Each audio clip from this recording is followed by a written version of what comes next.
Hello guys! Hello Capricorn! Welcome dito sa aking channel, Kapalaran 888. Welcome guys!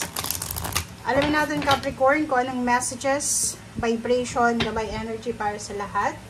So yung first card mo dito is memories.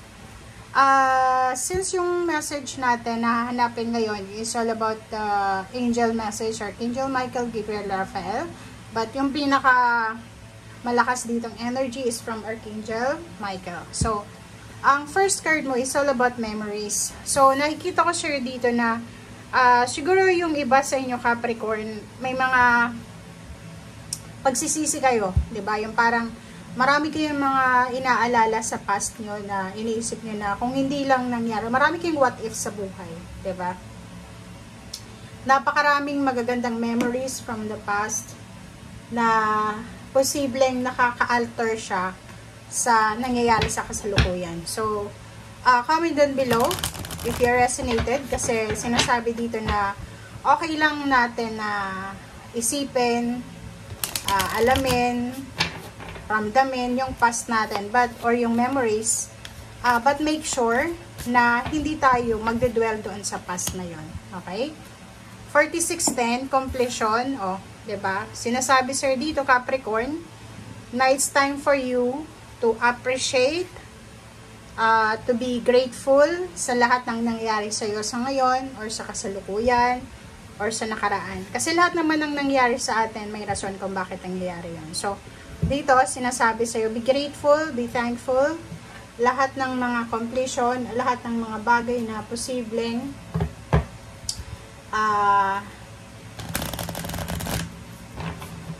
dumating, darating, or nangyayari sa buhay mo ay may dahilan. But, minsan, nakakalimutan natin maging grateful and thankful kasi marami tayong mga pinagdadaanan sa buhay.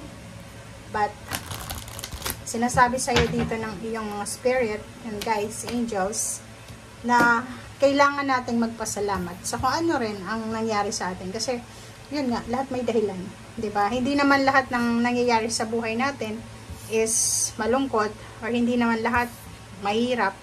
Minsan maganda din, minsan masaya din. So, diba, be grateful and be thankful sa lahat ng messages or sa lahat ng mga nangyari. So, dito sa third card mo, ito ay from your angels and guides. So, dito focus on your priorities. So, dito sinasabi na kung saan mo daw nilalagay yung focus mo, ay dun din makukuha yung outcome. Kung pagmamahal, kung tungkol sa pagmamahal yung focus mo, pagmamahal din yung outcome na posibleng darating sa'yo.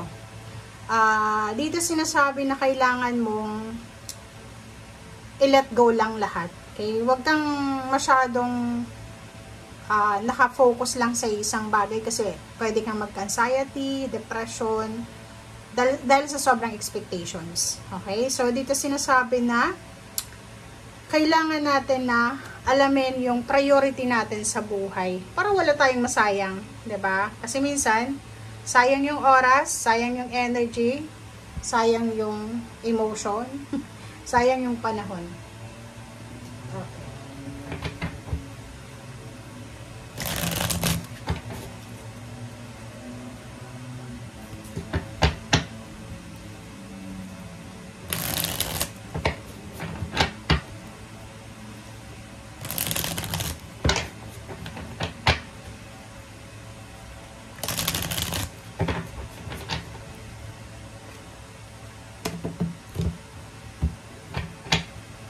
Okay.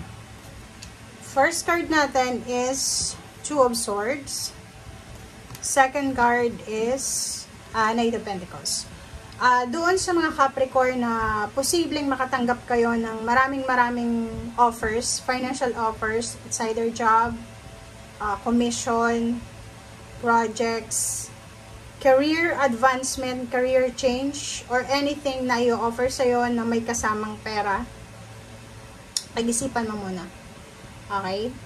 So, make sure na pag-isipan natin lahat ng actions, lahat ng decision making mo para hindi ka magsisi sa bandang huli. Wow! expect the unexpected. Ito ay yung Magician and the Six of Wands, which is victory, success, recognition, rewards, awards. Success talaga siya. Triumphant success, victory.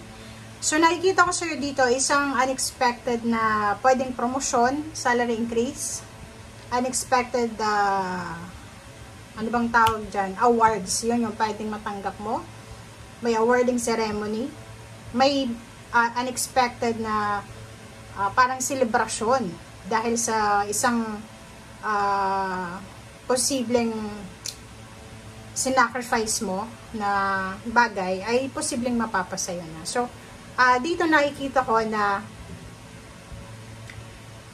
kung ano man itong unexpected happenings na to na pwedeng mangyari sa buhay mo, deserve mo yan. Okay? Kasi, ginawa mo naman yung best eh. Diba? Naging masipag ka.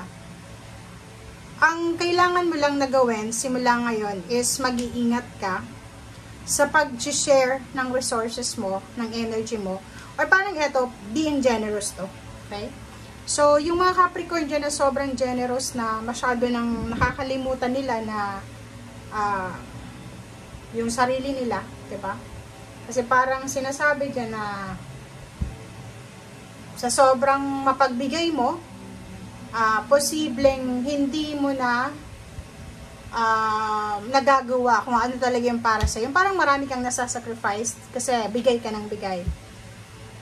Dito sinasabi, huwag kang share ng iyong resources, ng energy, ng love mo. Lalo na sa maling tao kasi pwede mong pagsisihan yan. Ito yun, pagsisisi.